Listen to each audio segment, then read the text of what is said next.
De vuelta, 7:46. Guido Larsson, académico de la Facultad de Gobierno de la Universidad del Desarrollo, está con nosotros esta mañana. Con él queremos conversar. ¿Cómo te va, Guido? Bienvenido, buen jueves. Hola, Juan Manuel, gracias por la invitación. Un gusto volver a hablar contigo. Guido, déjame partir preguntándote a propósito del llamado supermartes, ¿no?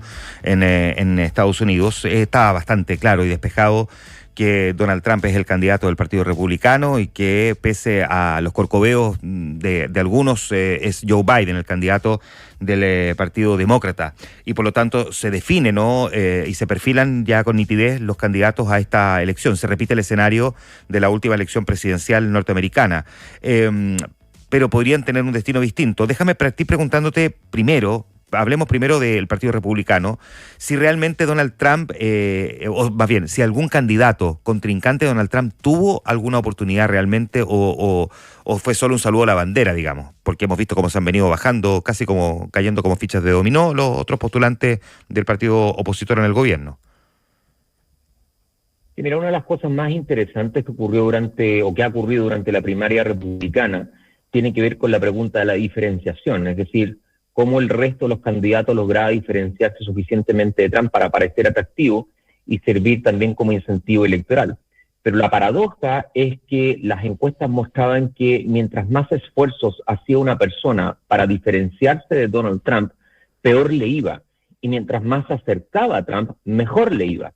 Y eso entonces ponía al elector en no es una encrucijada, ¿no? Pero en una decisión bastante fácil. ¿Qué se prefiere? ¿Al imitador o bien al original? Y por ende la enorme mayoría prefirió al original, lo que manifiesta varias cosas. Número uno, de que hoy día hablar del Partido Republicano es en alguna medida hablar del movimiento que Donald Trump inaugura cuando es candidato por primera vez. Número dos, de que la táctica, las temáticas, la forma de Donald Trump, por alguna razón que todavía creo yo que cabe investigar sobre ello, ha calado hondo en el sentimiento de una porción sustantiva de los electores republicanos. Y número tres, que tal vez es lo más inaudito, al menos para un observador desde afuera, es que pase lo que pase con Donald Trump, sus juicios, sus acusaciones, sus afirmaciones, etcétera, todas ellas resultan impermeables finalmente para su figura. Y le permiten entonces estar hoy muy por encima de cualquier otro posible candidato, y que de aquí a la Convención Nacional Republicana él vaya a ser ungido como el candidato oficial del partido. Yo sé que esta pregunta que te voy a hacer es como la 18ª vez que te la hago cuando hemos hablado de Donald Trump, pero Guido, ¿por qué Donald Trump es como de teflón? Nada se le pega, nada pareciera que lo afecta, a pesar de la multiplicidad ya no de acusaciones, sino que de juicios abiertos en su contra, con la posibilidad, no sé si muy concreta, pero una posibilidad real al menos, de que incluso sea condenado a la cárcel. Haya gente que esté dispuesta a escogerlo como presidente y tenga ese respaldo, no voy a decir abrumadoramente mayoritario, pero con la mitad de posibilidades, a lo menos, de convertirse de vuelta en presidente de Estados Unidos. ¿Por qué es tan de teflón? ¿Qué hay en la población norteamericana que obvia lo que debería ser un elemento de juicio al momento de decidir por quién votar? Bueno, yo creo que son varias cosas. De partida ha habido una transformación cultural bien significativa en los Estados Unidos desde finales de la década pasada, en la cual la política ha tendido a orientarse a una política más emotivista. Probablemente tú recuerdas hace algunos años de que salió esta palabra posverdad como para definir conceptualmente lo que está ocurriendo a nivel de la cognición. Y yo creo que eso está permeando el discurso estadounidense, no solamente porque es muy difícil hacer frente a la enorme variedad de información que existe, sino también porque los electores republicanos y también demócratas coexisten en un ecosistema completamente cerrado. Hoy día el elector republicano se informa por medios republicanos, escucha a líderes de opinión republicanos, deja fuera cualquier tipo de información contradictoria, y eso hace entonces de que la posibilidad de mirar no solamente las virtudes de Donald Trump, sino que también los defectos sean menores. Por otro lado, no hay que olvidar, digamos, de que también Estados Unidos ha experimentado un cambio demográfico, cultural, incluso étnico, uno no podría decir. Minorías del pasado se están convirtiendo en mayorías relativas. Ha habido un cambio bien significativo desde el punto de vista de los equilibrios digamos, de la multiplicidad plural que tiene la nación estadounidense. Y ahí Donald Trump se presenta como una persona que apela a sentimientos bien básicos, sentimientos de miedo y de incertidumbre, de cambio rápido hacia el cual no sabemos dónde ir.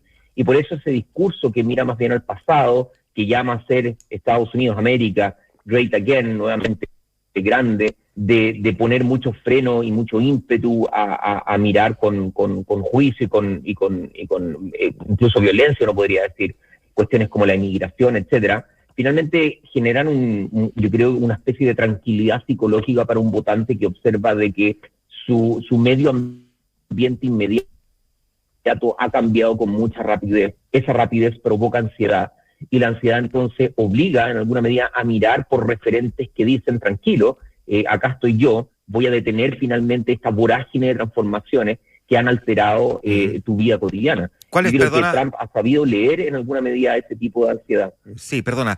¿Cuáles son esas transformaciones a las que una parte de la sociedad norteamericana le tiene miedo o al menos es reticente? Bueno, varias cosas. De partida hay una cuestión normativa, es decir, valores que en el pasado se consideraban como evidentes, por ejemplo, y acá no quiero hacer un juicio al respecto, sino simplemente una descripción, pero hay un sector de la población que veía, por ejemplo, que el matrimonio entre hombre y mujer era prácticamente connatural al ser humano y observaba un avance muy obvio en torno a derechos para homosexuales, que a mí, al menos en lo personal, me parece bien, pero que hay una población que considera contrario, obviamente, a sus propios valores. Hay una población que había estado históricamente privilegiada desde el punto de vista racial, al menos, estoy hablando obviamente de la población blanca, y que observa de que los desequilibrios desde su propio punto de vista raciales se han ido perdiendo, y hay una población que ha ido ganando más derechos, pero que también ha significado que ha entrado a competir directamente por empleo, por residencia, por terreno, en fin.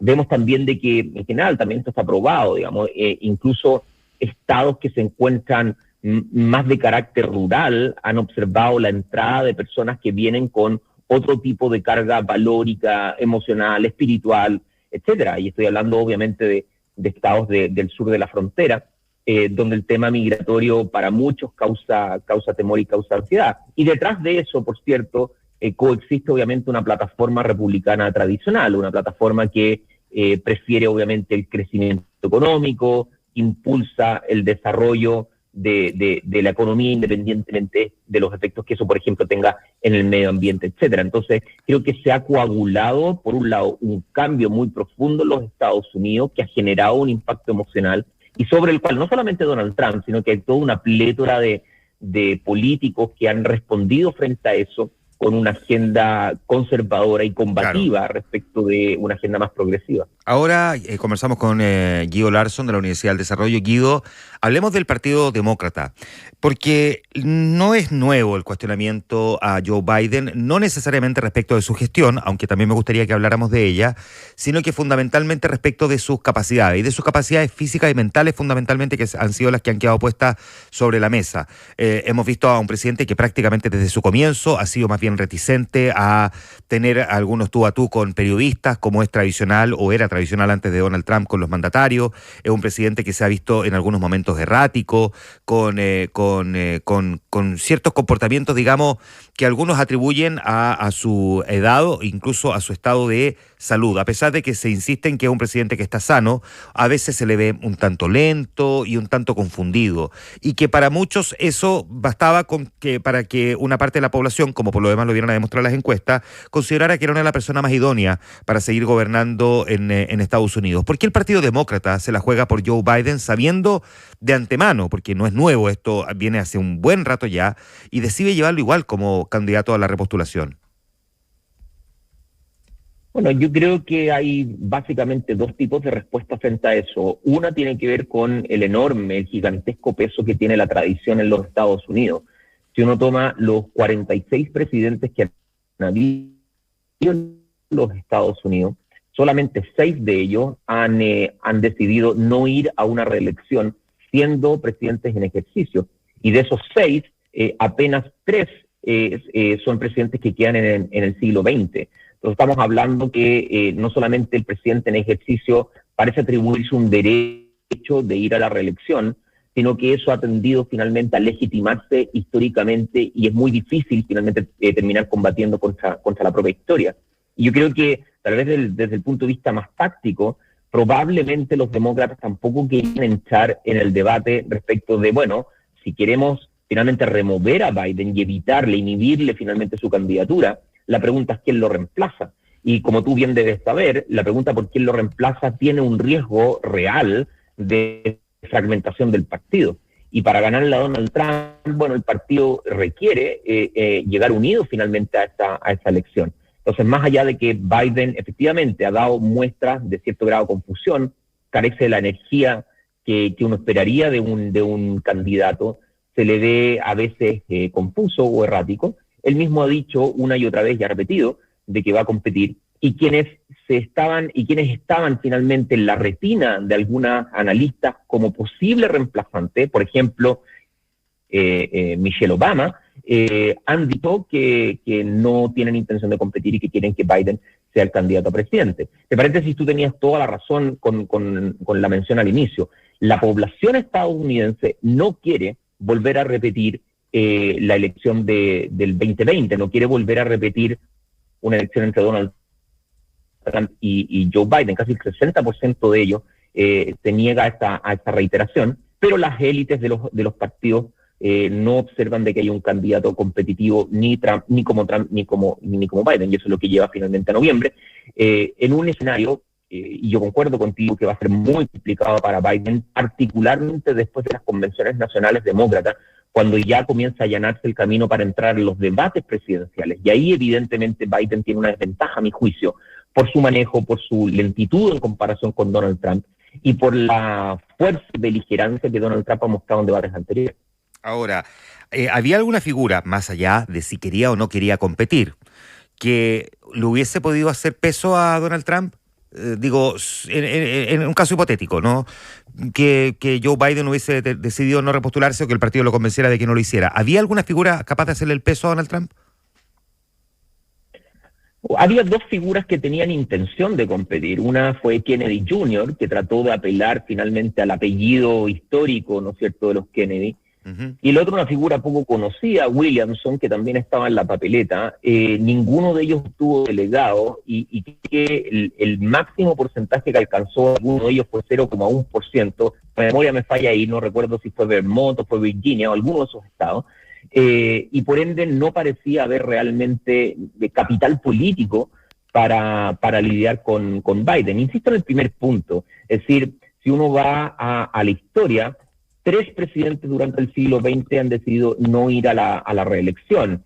Calvin Coolidge a final de los 20, Harry S. Truman el año 52, después de la Segunda Guerra Mundial, y el último de ellos fue Lyndon Johnson, el año 68, claro, cuando le entrega finalmente la posta a Robert Kennedy, que termina siendo asesinado, y el partido finalmente termina llevando a Hubert Humphrey y siendo derrotado por Nixon. Entonces estamos hablando de que la última vez que algo de esto ocurrió fue el año 68, son décadas atrás, y por ende creo que el peso de la tradición es muy significativo. Claro, uno podría haber pensado, yo sé que ella no tenía ningún interés, o al menos no público, Michelle Obama. Y también hay quienes se preguntan por qué no Kamala Harris. Bueno, yo creo que en el caso de Kamala Harris, por una cuestión de lealtad, ella en este momento está en el ticket, llamémosla así, para vicepresidenta una vez más, junto a Biden. Yo creo que Harris ha dado muestra de ser leal a Biden, no creo que haya estado dispuesto a apuñalarlo por la espalda y ser ella la misma candidata. Creo que Michelle Obama, es cierto, tiene el apellido Obama, pero no tiene ni la experiencia, ni las redes, ni el capital político, ni el desplante, ni uno podría decir la experiencia que sí tiene Biden. Biden tiene 40 años de experiencia finalmente en la política, claro, como para ser una candidata viable en un escenario además donde Donald Trump no tendría empacho finalmente de atacarla con mucha fuerza. Yo creo que frente a eso, creo que todo el matrimonio Obama en su totalidad ha dado muestras de que va a trabajar tras bambalinas, pero entienden que finalmente la decisión del partido está en el actual presidente. ¿Qué es lo que, por último, Guido, se nos viene por delante, ¿no? Porque ya están perfilados los candidatos, pero de todas maneras los procesos de estas primarias continúan. Sí, yo creo que se vienen un par de cosas significativas. Primero, determinar cuál va a ser el compañero de lista o compañera de lista de Biden para vicepresidenta o vicepresidente.